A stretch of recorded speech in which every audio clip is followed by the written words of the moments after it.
Hi, everybody. This is Kevin Trainer.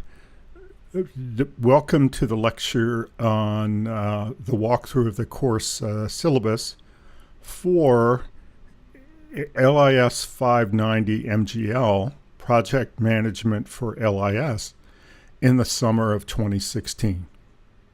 On your screen, you should see a copy of the syllabus. So let's give it a walkthrough. The description of the course, I think, is pretty accurately what I am trying to accomplish. Project management is really thought to be a general skill, okay?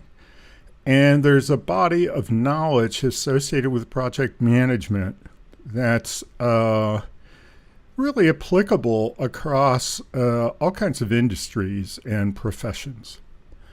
And so people tailor it to a certain degree for the industry or the profession that they are trying to address. If you look at the textbook that we're using, and if you look at my description of the course under catalog description, you'll see that the approach that I'm taking with the course is to use the text on information technology project management. And I've done that for two reasons. One, there are books on project management in libraries, but they all seem to be deficient for one reason or other. Two, information technology projects are probably one of the major kinds of projects that we're going to have in the modern library world. Not the only kind of project, we can have all kinds. Okay, so we've picked a textbook that is going to get at the issues of IT-related projects and most of the issues of other kinds of library-related projects, I think, are really adequately covered in this IT project management kind of approach. Okay, so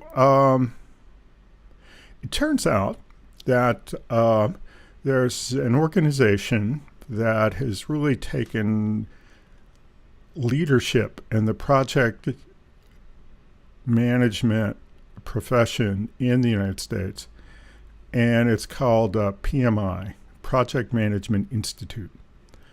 And they started the organization back in 1966, but probably the last 15 to 20 years has been their big growth years.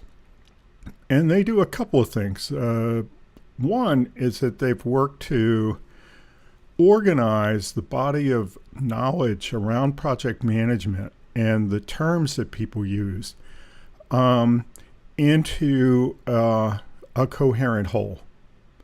So they published this thing called the PMBOK, the Project Management Body of Knowledge.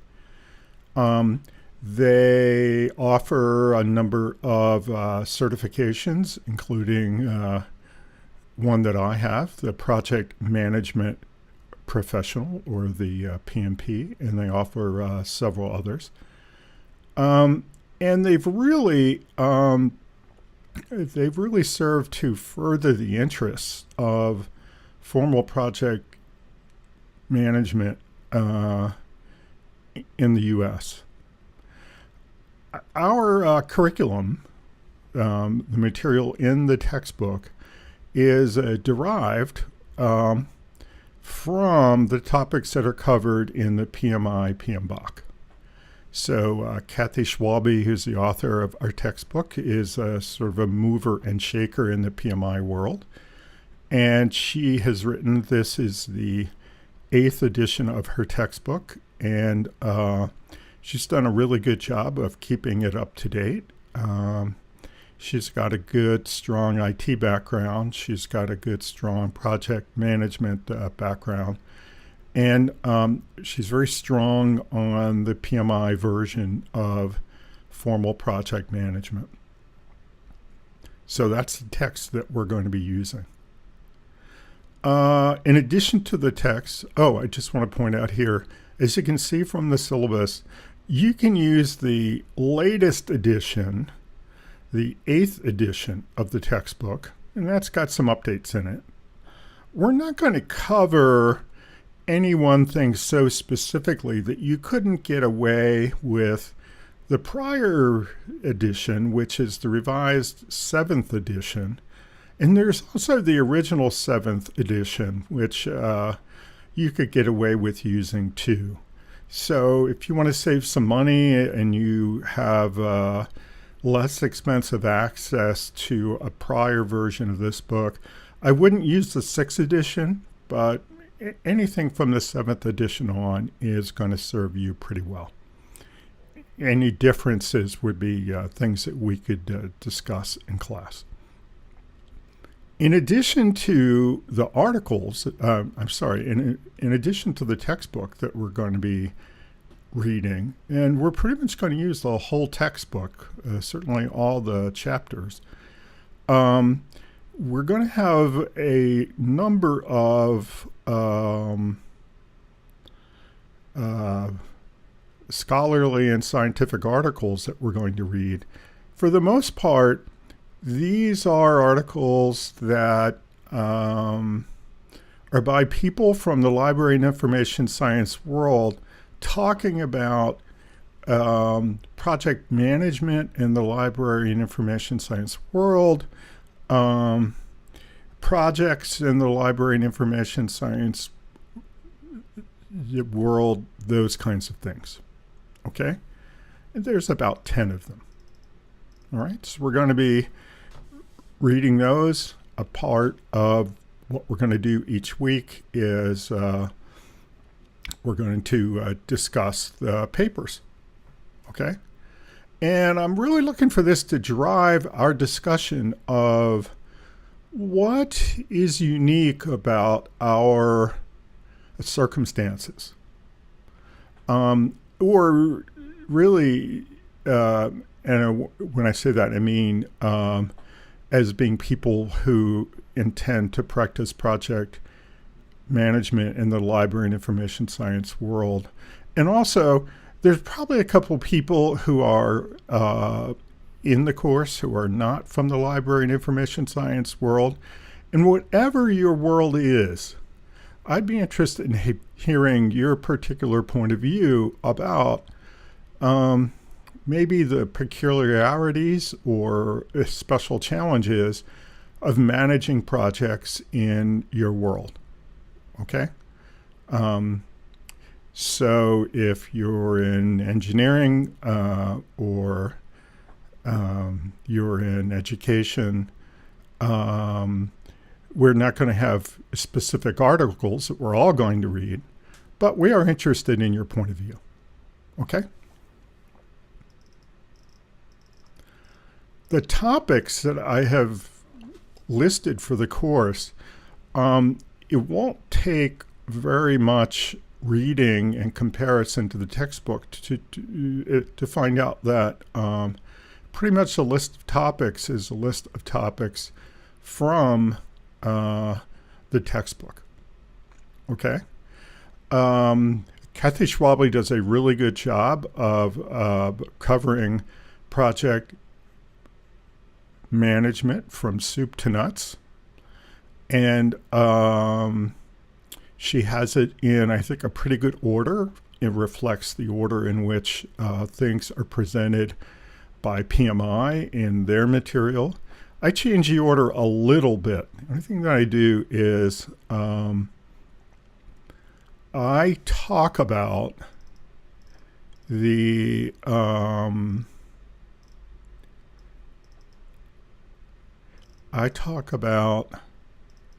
let me find the part where we go off of it. Yeah.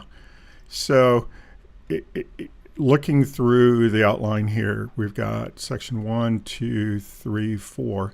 Section 4 here is project stakeholder management. That's actually in chapter 13 of the textbook.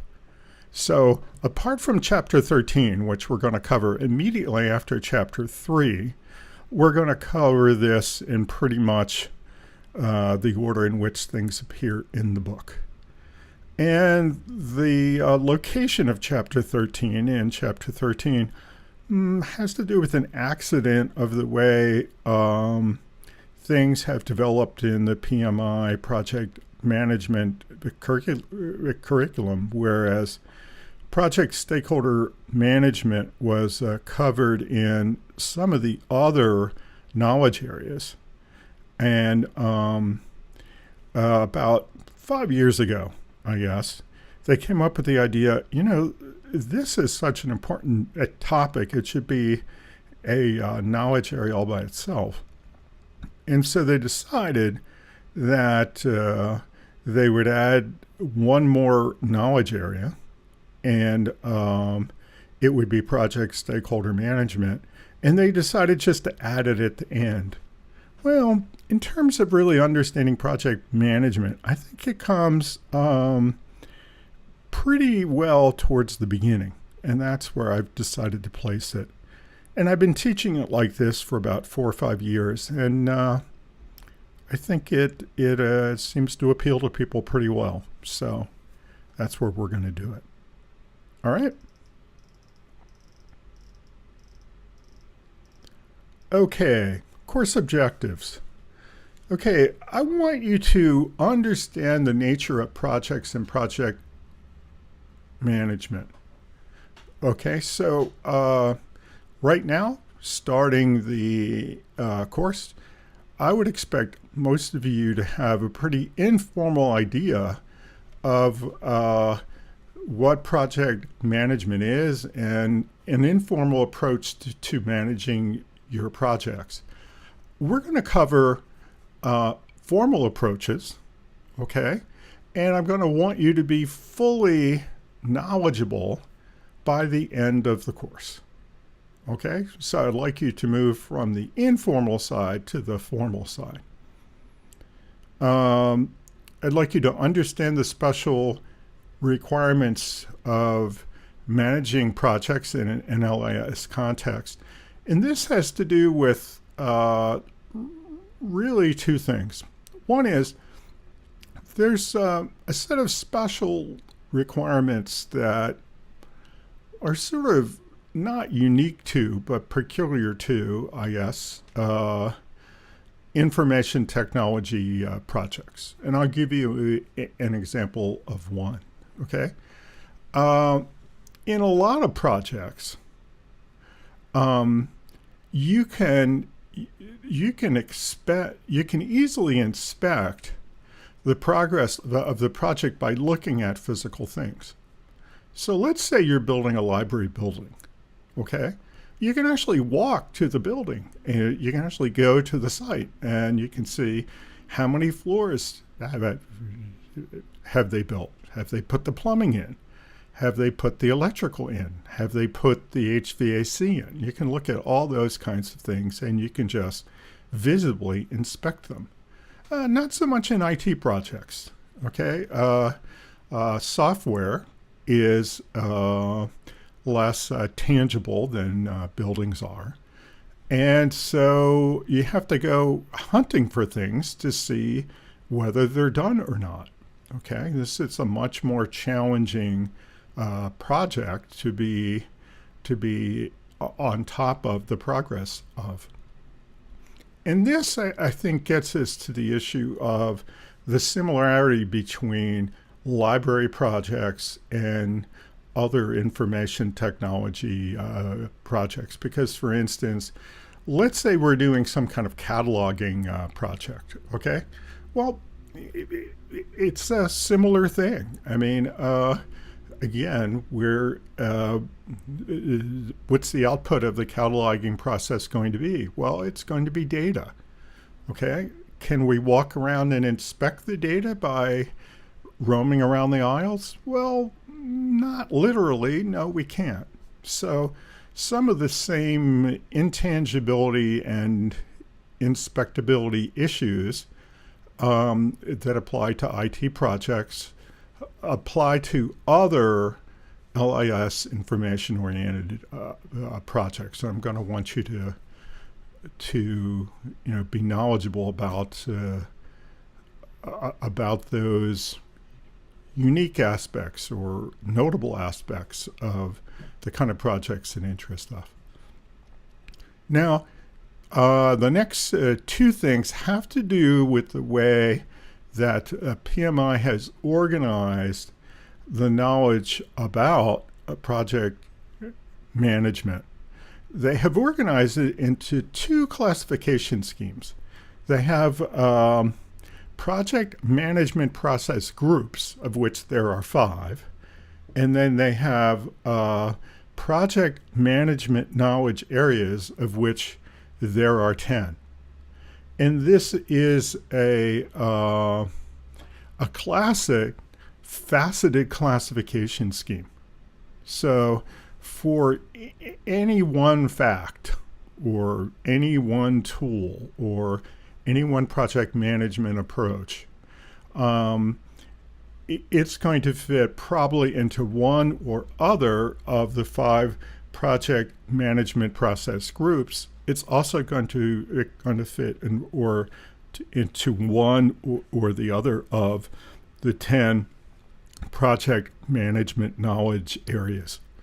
So we're going to cover the process groups, and we're going to cover the knowledge areas, and I'm going to expect you to know them. The course is mainly organized according to the latter. It's organized according to the knowledge areas. So the first couple of chapters in the book deal with project management generally. Then we get into each of the knowledge areas one at a time. Okay? And probably the most important thing that I'm going to want you to achieve is I'm going to want you to evaluate the applicability of the knowledge, tools, and techniques covered in the course to a recent actual project. So you're going to be doing a paper, and I have a separate video on the requirements for the paper. But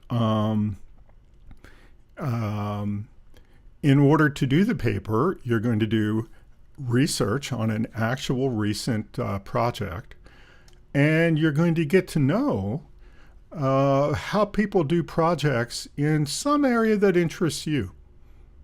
Okay?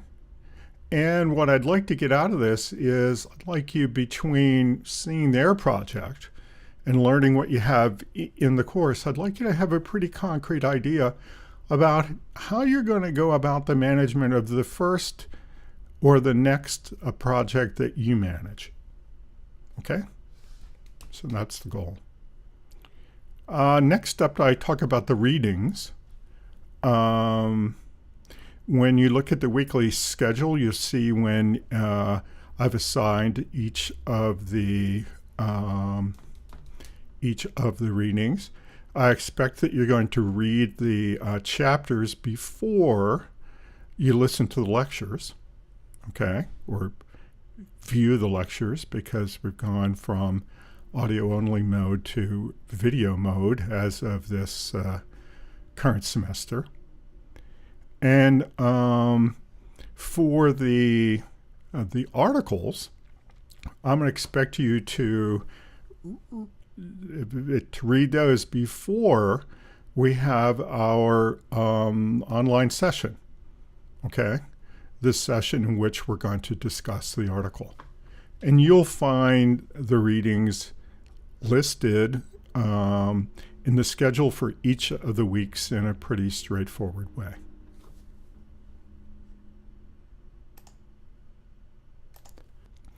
Recorded lectures. Well, you're already viewing the first one. This is a really short semester. The summer semester is only 8 weeks long, and a typical university semester is about twice as long. So we certainly cover the amount of material that you would cover in a typical university semester.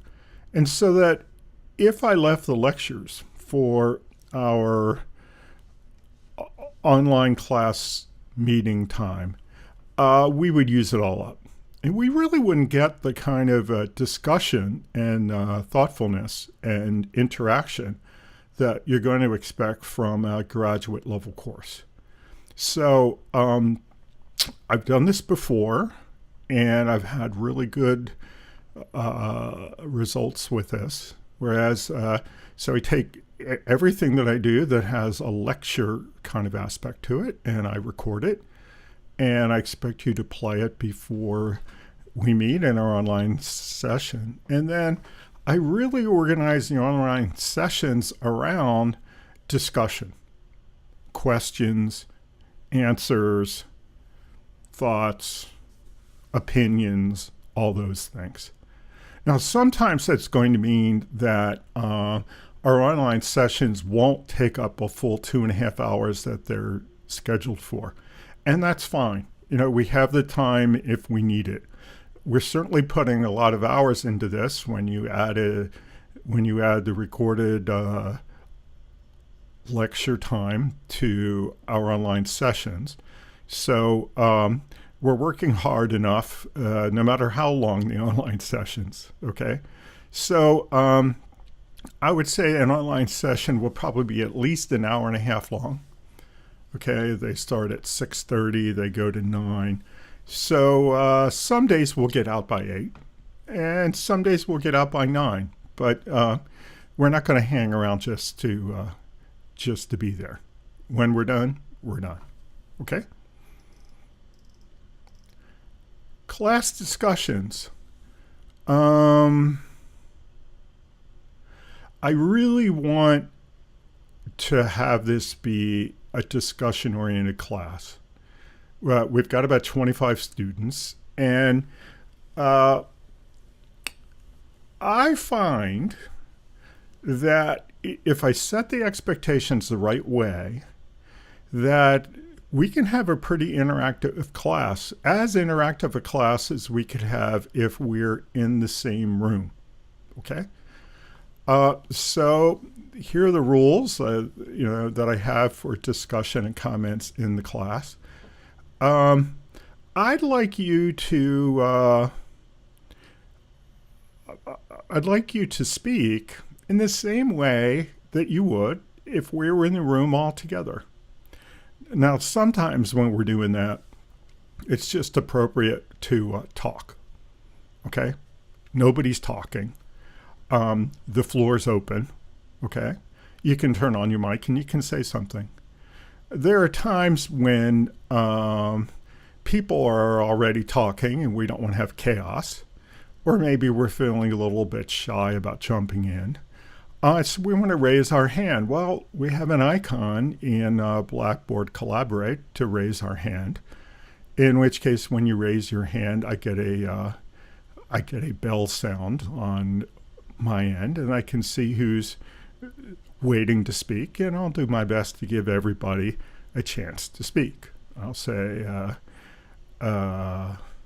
Margaret, what's up? Or what's on your mind, Fred, right? And then you'll know it's your turn to turn on your mic and talk.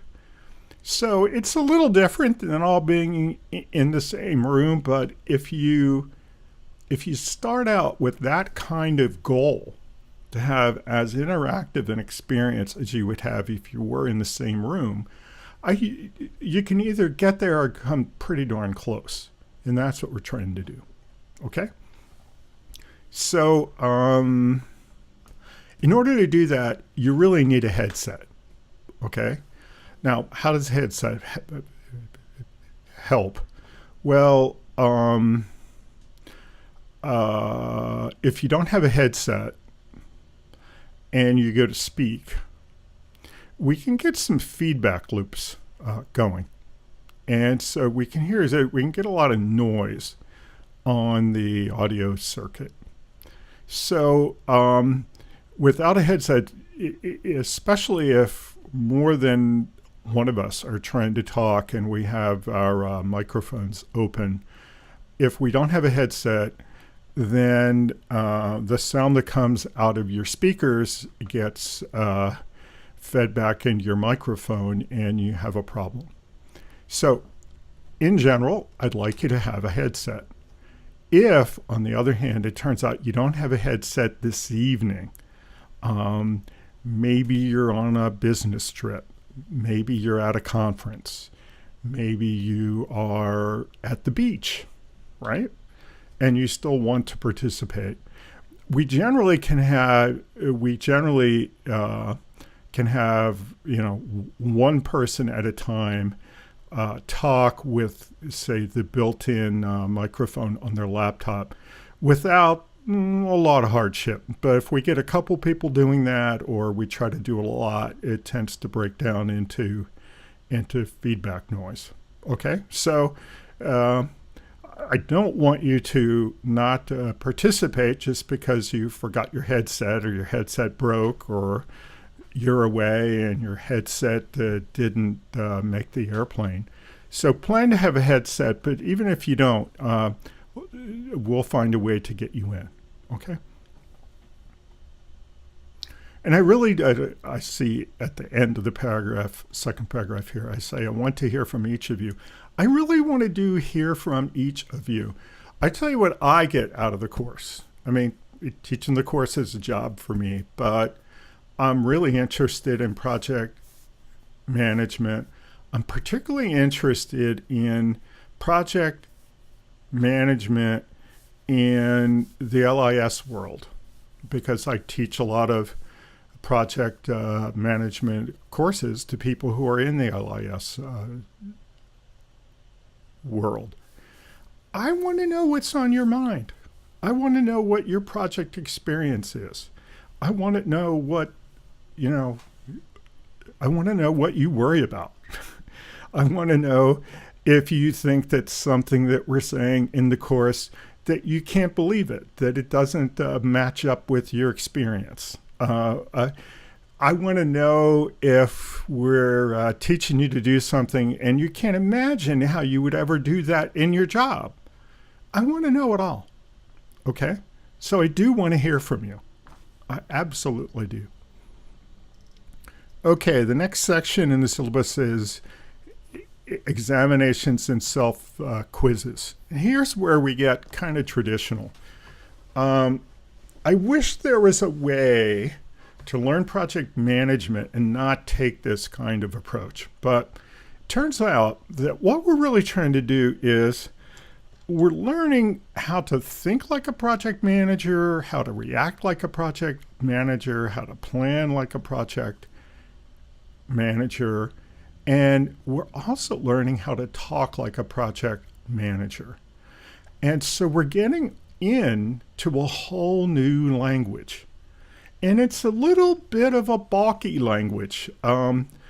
Project management terms are sometimes kind of general.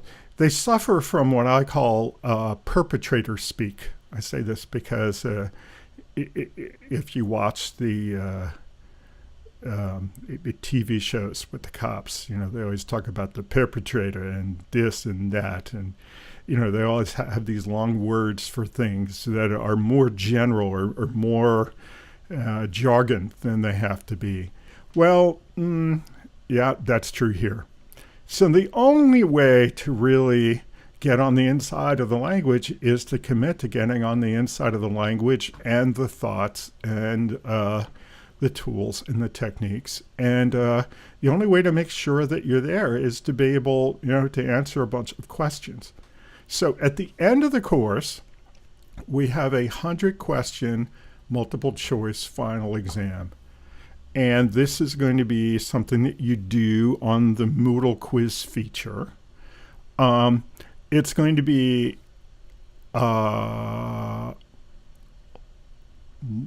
multiple attempts over approximately 14 days. I think I set it up to be open for just a little bit more than 14 days. It's open book. It's open notes. okay? I only ask that you do the work yourself.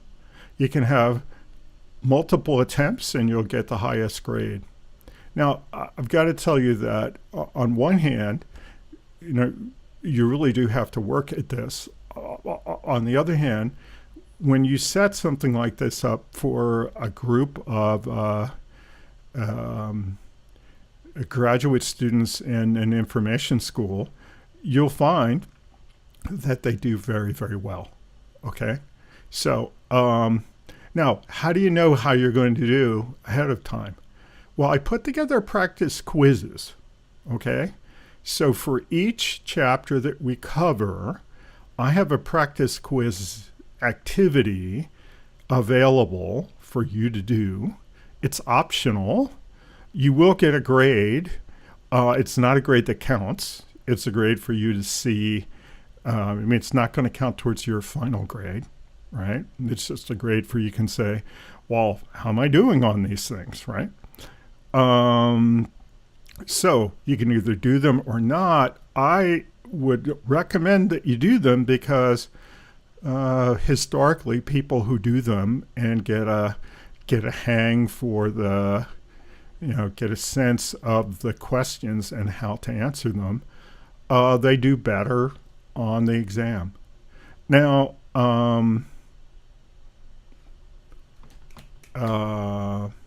so I would say, you want to do the practice quizzes. The practice ones are already open. They're open for the entire course. So you can work ahead, you can catch up, you can do whatever you want. Okay, so pretty good there. How like the exam questions are the questions that are on the practice quiz? Well, they come from the same test bank. Here's what I usually do with these things. If we have a test bank from which we're doing a final exam, I will select the questions for the final exam from the evenly numbered questions, for instance, and I'll select the questions for the practice from the oddly numbered ones. So they're pretty much the same. And as I go through and I select them, I try to get the silly ones out. I try to get the ones that are unduly confusing out. So the questions that are in the practice quizzes are really meant to be pretty much exactly like the questions in the final exam. They're just not the same ones, right? They cover the same subjects, but they're not the same questions. I talked a little bit about the student paper, and I'm going to defer talking more about the student paper until the next of the recorded lectures, because I have a whole lecture on this topic, and I don't want to repeat myself or keep you longer than you need to be kept. Okay. So what does this bring? Work required of students, complete all the reading assignments, participate actively in the class, use your headset. Okay.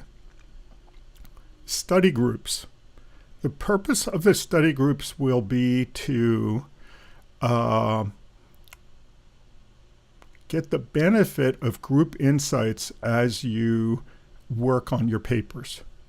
Your paper is a research paper where you are finding and then interviewing a project manager about a particular project.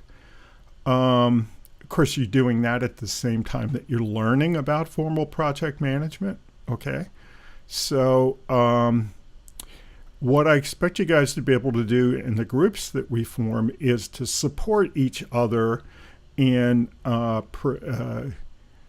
finding a project, to write your paper about, in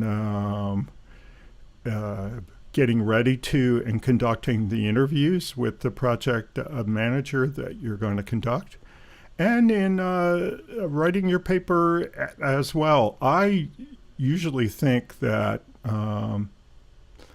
in the work world, we tend to take our work product and to show it to coworkers before we hand it in. We just don't write a proposal and send the proposal off. We just don't write a report and send the report off. We tend to write it and show it to our colleagues, and get some feedback and improve it, and then we submit it. Well, I'd like you to be able to do the same thing with your paper and your study group. The result of this kind of approach is that the papers are better. This whole project research and paper activity, when you throw in this kind of study group support, I think is a better learning experience. So I've been doing that way for about 8 years, and it's worked well. So I'm hoping it's going to work well again this semester. The basis for determining the grade, half of the grade is going to come from the final exam. So you are going to want to get good at doing that. 35% of the grade is going to come from the paper. And 15% is going to come from class and group contribution. So I do want you to participate in the class, and I'm expecting for that to count fairly heavily. 15% is a substantial amount, I would think. Okay, there's a table here of how the letter grades are going to be determined from the number grades, because the assignments that we're going to have in the exam are going to be graded from 1 to 100 points, and we're going to average those out on the basis of the weights that we see up in the prior section. And so you'll wind up with a number grade, and this is the table I used to turn it into a letter grade. This is pretty standard stuff. I think I copied this from some of my colleagues years ago, and I don't think that I or they have changed it since. Now, the very last parts of the syllabus are what I would call boilerplate. Okay, so they're pretty much the same on all of the courses that I teach. That's not to say that they're not important, though. Okay, so there's a section here on academic integrity in which I set out the expectations for that.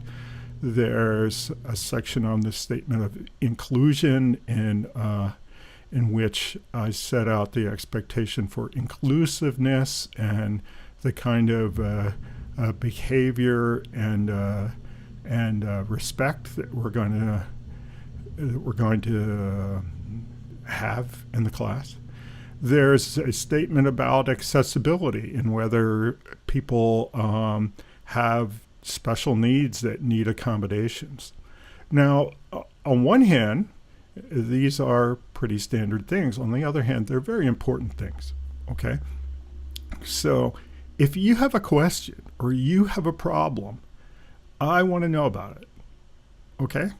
We've got a couple of links in this section here to policies and such.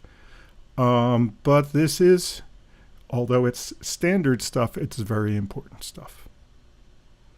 So that's the end of the syllabus. I'm really hoping this is going to be a fun course for you.